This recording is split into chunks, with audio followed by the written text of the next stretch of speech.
Hello everyone. Welcome to our classes of commerce. Okay.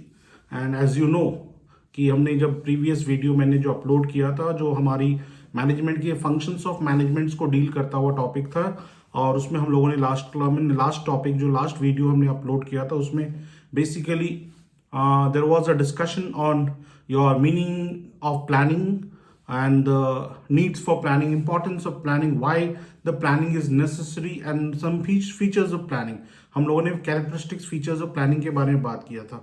Today we are going to see the planning process. There are different steps to be followed in planning. Planning में आपको basically बहुत सारे steps को follow करना पड़ता है. See, planning as a whole is what? A systematic process. मतलब हर चीज का प्लानिंग के ऊपर आप जब प्लानिंग प्रोसेस में किसी भी चीज की आप प्लानिंग करते हो तो आपको एक प्रोसेस को फॉलो करना पड़ता है. बेस्ड ऑन दैट आप अपने प्लान्स को एग्जीक्यूट करते हो. यानी आपको एक सही तरीके से हर चीज को प्लान करना पड़ता है और उसके बाद उस प्लानिंग करते वक्त आपको कुछ एक स्टेप्स को फॉलो करना पड़ता है और बेस्ड ऑन दैट दो steps only the plans are executed and the target are achieved. The goals of the organizations are achieved. The first step of planning is what? Setting objective. सबसे पहला काम जो होता है आपको अपने objectives को आइडेंटिफाई करना है. And the objective set must be clear. Indicated what is to be achieved. आपको क्या achieve करना है? That objective has to be decided first. That objective has to be identified first. The objective should be set for the entire organization. अपने पूरे organizations के लिए आपको objective set करना पड़ेगा for each and every department. देखिए आपके business में बहुत सारे डिपार्टमेंट्स होते हैं. Sales department, marketing department, production department, you have human resource department, you have other departments too. तो आपकी जब ऑब्जेक्टिव्स की जो आइडेंटिफिकेशन जो होगी वो आपको ऐसे आइडेंटिफाई करना पड़ेगा कि आप सबके ऑब्जेक्टिव्स को फुलफिल कर सको. That means the objective should be clear and it should define very clearly what is to be achieved by policies, what is to be achieved through the procedures, rules, strategy, budgets and programs. तो सबसे पहले आपको अपने objectives को set करना है. Plan must make sure that every activity which is undertaken, आप जो भी एक्टिविटी अगर लेते हो ओके और उस एक्टिविटी के थ्रू से आपके टारगेट अचीव हो जाए. Objective also specifies the expected result. Objective से आपको यह पता चलता है कि आपकी क्या एक्सपेक्टेड रिजल्ट होगी and at the end point of what is to be done क्या मिलेगा आपको. So where the primary emphasis in setting up objective is to decide or identify what is to be done and what is to be accomplished by various types of plan. बहुत तरह का plan होता है. तो सबसे पहला जो होता है प्लानिंग प्रोसेस में जो होता है वो होता है क्या? Setting up of your objectives. Then comes developing the premises. Yes, the next step is establishment of planning premises. Now ये planning premises होता क्या है? Planning premises are those assumptions and predictions about the future. See, planning is overall a futuristic activity. When we go for planning, जब हम किसी चीज की planning करते हैं तो हमारा टारगेट फ्यूचर को प्रिडिक्ट करना रहता है. फ्यूचर को हम लोग मतलब वहां पे मैंने फ्यूचर के बारे में सोचते हैं एंड बेस्ड ऑन दैट हम अपने प्लान्स को एग्जीक्यूट करने पे लगे रहते हैं. तो हमें प्लानिंग प्रेमाइसेस में होता क्या है कि हम सारे एजम्पशंस को, सारे predictions about futures we do. Assumptions are the basis of the planning.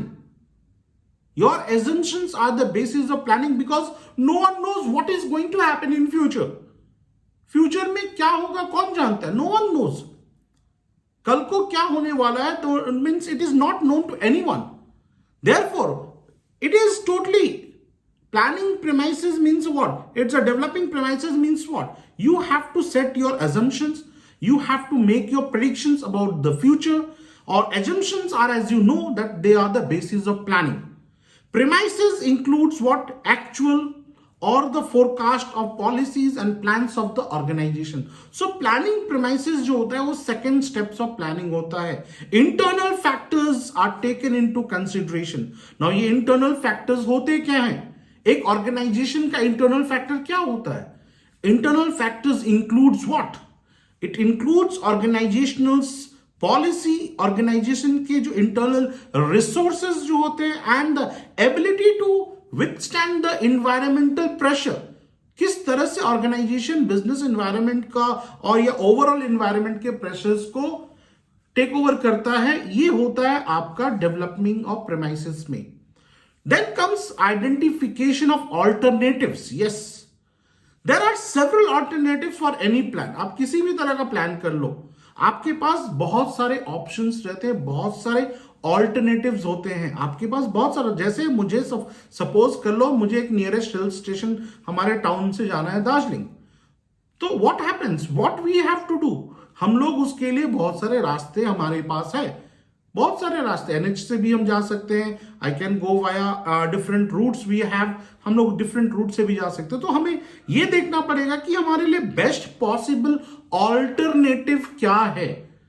Okay, and the concept of various alternatives suggests that a particular objective can be achieved through various action. अगर हमें किसी चीज को achieve करना तो मेरे पास 10 रास्ते हैं. अब उस 10 रास्ते में मुझे क्या चूज करना है in order to be successful, in order to achieve the target in the most efficient and the अगर बहुत अच्छी तरीके से अपने को टारगेट को अचीव करना तो हमें करना क्या पड़ेगा, हमें बेस्ट पॉसिबल ऑल्टरनेटिव को आइडेंटिफाई करना पड़ेगा और उस ऑल्टरनेटिव के साथ ही हमारे काम को आगे बढ़ाना पड़ेगा. So the information has to be collected, the data and all are to be collected, and सारे इंफॉर्मेशन एंड डाटा के थ्रू से हमें एनालाइज करना पड़ेगा कि नहीं हम इस रास्ते चलेंगे और अपने टारगेट्स को अचीव करेंगे, हम इस प्लान को एग्जीक्यूट करेंगे और इस तरीके से इसको एग्जीक्यूट करेंगे, दो देयर आर सेवरल ऑल्टरनेटिव्स. इसके बाद होता है कि हम जब आइडेंटिफाई कर लेते तो वहीं पे उसी स्टेज में हमारे पास डिसीजंस हो जाता है इवैल्यूएशंस का कि हम कौन से ऑल्टरनेटिव्स को लेकर चलने वाले हैं और कौन से ऑल्टरनेटिव से अपने कार्य को पूरा करने वाले हैं, दैट मींस अपने टास्क को पूरा करने वाले हैं. एंड फाइनली अगर हम ये चीज सोच लेते हैं तो हम क्या करते हैं, we go for the selection of alternatives. Yes, अगर हमने आइडेंटिफिकेशन सही कर लिया, अगर हमने इवैल्यूएशन सही कर लिया, तो उसके बाद हम चले जाते हैं क्या, selecting the correct alternative, the right alternative, so that the interest of the organisation is fulfilled. And organisation का इंटरेस्ट होता क्या है, एक ऑर्गेनाइजेशन, मैनेजमेंट ऑर्गेनाइजेशन की इंटरेस्ट होती क्या है, इंटरेस्ट यही होता है कि हमारा अचीवमेंट मिल जाए, हमारा गोल्स पूरा हो जाए, हमारा ऑर्गेनाइजेशनल ऑब्जेक्टिव फुलफिल हो जाए. Then comes इंप्लीमेंटेशंस. यस, जब हम अच्छी तरह से अपने ऑल्टरनेटिव्स को चूज कर लेते हैं तो हम उस ऑल्टरनेटिव को इंप्लीमेंट करते हैं, हम प्लान्स के सब प्लान्स बनाते हैं एंड सब प्लान्स बनाते हैं सो दैट हम अपने सारे टास्क को इंप्लीमेंट कर सकें. So derivatives are there, sub plans are there based on the overall plan. हर प्लान का एक सब प्लान होता है, हर प्लान से आप सब प्लान्स तैयार करते हो. एक प्लान जो होता है टारगेटेड प्लान होता है and there are different sub plans. So implementations is also, it is a part and process of what, planning.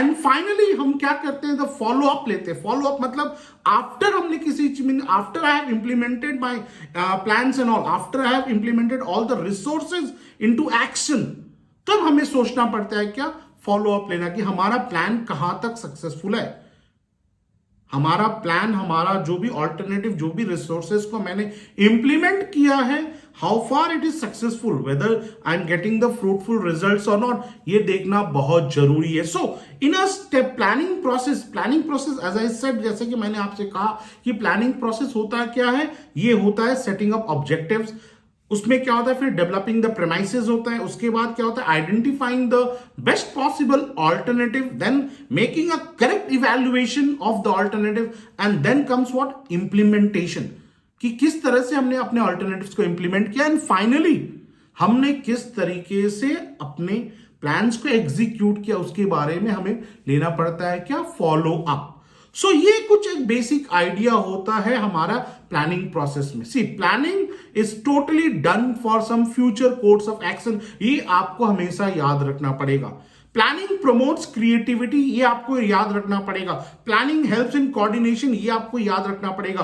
Planning helps in making decisions, ये आपको याद रखना पड़ेगा। And planning makes the activity meaningful, ये भी आपको याद रखना पड़ेगा। और ये सारी चीजें कब हो सकती है? जब आप एक proper step by step planning process को फॉलो करते हो तो। और प्लानिंग प्रोसेस को फॉलो करने का स्टेप्स क्या है? सबसे पहले आप अपने ऑब्जेक्टिव्स को सेटअप करिए, then you develop your premises, pros and cons की स्टडी करिए, एजम्पशंस को प्रिडिक्ट करिए, and then you identify the proper alternative, and then you evaluate all the alternative so that you can make a proper choice, and then you should select the correct alternative to execute your plan, and then you have to implement that alternative, and finally you have to wait for the follow up. So हमारा अभी तक का जो बात है, अभी तक हमने जो भी बात की है उसमें हमने सिर्फ ये देखा है कि प्लानिंग होता क्या है, what are the functions of planning, or what are the importance of planning, features of planning, and finally the steps which are involved in planning process. So now students, हम बात करेंगे टाइप्स ऑफ प्लान की। Basically plans दो तरह के plans होते हैं, एक होता है सिंगल यूज प्लान और सेकेंडली होती है आपकी standing plan. Single use plan मतलब क्या? सिंगल यूज प्लान मतलब होता है क्या? Plan basically which is develop for one time use, मतलब कोई एक ऐसा प्लान जो सिर्फ आप वन टाइम यूज के लिए तैयार करते हो या वन टाइम इवेंट्स के लिए तैयार करते हो with some one specific objective, मतलब आपका एक स्पेसिफिक ऑब्जेक्टिव या एक स्पेसिफिक टारगेट को पूरा करने के लिए। दैट मीन्स वो दोबारा रिपीट नहीं होता है, it's a non repetitive plan. Single use plan मतलब वो एक बार एग्जीक्यूट हो जाएगा, टास्क कंप्लीट हो जाएगा, फिनिश्ड, वो दोबारा वो चीज रीअकर नहीं करता है। This plan includes two things, budget and programme. मतलब इस तरह के प्लान्स में दो ही बातें होती है, या तो हम बजट की जिक्र करते हैं या प्रोग्राम्स की बात करते हैं। ओके, सिंगल यूज प्लान को अगर फर्दर डिवाइड करने जाइएगा तो आपको मिलेगा दो चीजें, एक मिलेगा प्रोग्राम और एक मिलेगा बजट। वेरा स्टैंडिंग प्लान जो होता है वो अलग अलग तरीके का होता है। स्टैंडिंग प्लान में आपकी आती है ऑब्जेक्टिव, स्टैंडिंग प्लान में आपका आता है स्ट्रैटेजी, स्टैंडिंग प्लान में आपका आता है पॉलिसी, स्टैंडिंग प्लान में आपको आता है क्या? Procedures, rules, methods.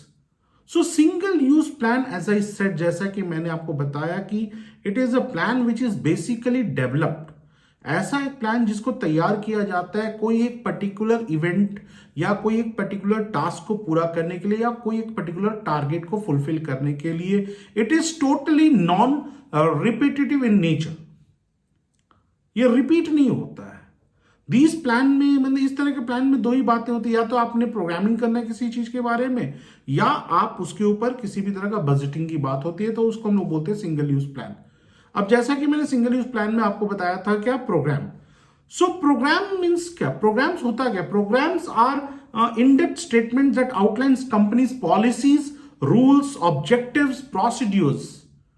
A programme is to be reviewed periodically, मतलब आपको प्रोग्राम को सही समय पे रिव्यू करना पड़ेगा, because there are changes. Okay, changes होते हैं because there are many changes, because आपने अगर मान लो किसी भी चीज को फुलफिल करने जा रहे हो तो आप फेलियर को भी देख सकते हो।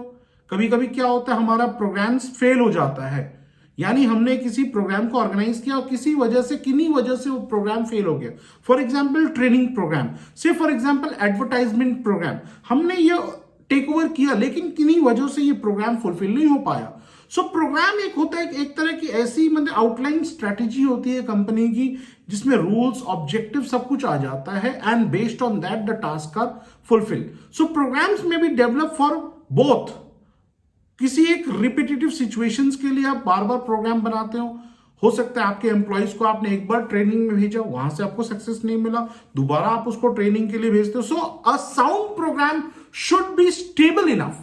लेकिन आपको प्रोग्राम्स करना पड़ता है, बार बार प्रोग्राम्स करना पड़ता है, लेकिन हमेशा याद रखिए कि a sound programme should be stable enough to meet the internal demand and to cater the needs of the organisation. Organisation की नीड को पूरा कर सके, ऑर्गेनाइजेशन की रिक्वायरमेंट को पूरा कर सके, and you must also see that it should be flexible enough to take care of the external changes। देखिए external environment, business के जो external environment है, that are not under the control of the organization। External environment पे organisation का control नहीं होता, जैसे political environment, socio economic environment, इसमें हमारा कंट्रोल नहीं होता है। तो हमको ऐसा प्रोग्राम करना पड़ेगा, ऐसा प्रोग्रामिंग करनी पड़ेगी किसी चीजों के बारे में कि हम या तो अपने इंटरनल डिमांड को एक स्टेबल फॉर्म दे सके, इंटरनल रिक्वायरमेंट को पूरी तरह से पूरा कर सके, एज वेल एज हमारा प्रोग्राम इतना फ्लेक्सिबल होना चाहिए कि अगर कोई चेंजेस आता है या अगर कोई बदलाव आता है तो we should be in a flexible position to take over the challenges और चेंजेस।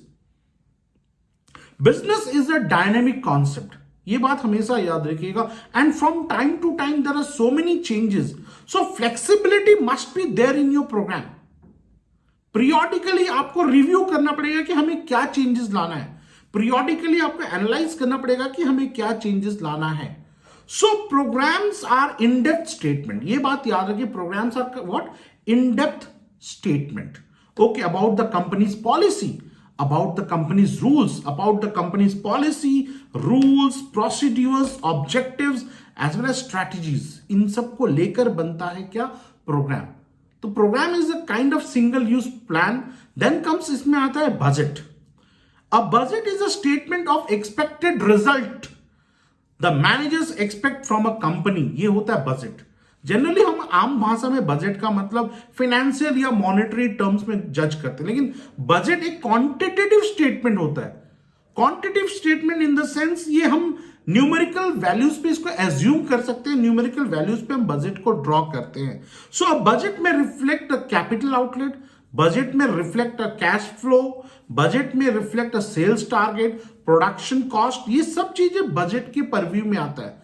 सो बजट एक ऐसा स्टेटमेंट है, बजट भी एक तरह का प्लानिंग होता है। हर साल गवर्नमेंट को बजट करना पड़ता है, आप फैमिली में भी बजट करते हो। Budget is a single use plan, हर साल करना पड़ता है या हर एक पीरियोडिक टाइम को पूरा करने के बाद आपको बजट करना पड़ता है। और बजट बिजनेस में क्या होता है, एक ऑर्गेनाइजेशन में बजट बहुत इंपॉर्टेंट रोल प्ले करता है, चाहे वो कैपिटल आउटलेट डिसाइड करना हो, चाहे वो कैश फ्लो स्टेटमेंट को एनालाइज करना हो, चाहे वो टारगेटेड सेल्स को एनालाइज करना हो। सो बजट में be prepared for productions, budget may be prepared for your sales, budget may be prepared for your capital expenditure, budget may be prepared for anything in the organization.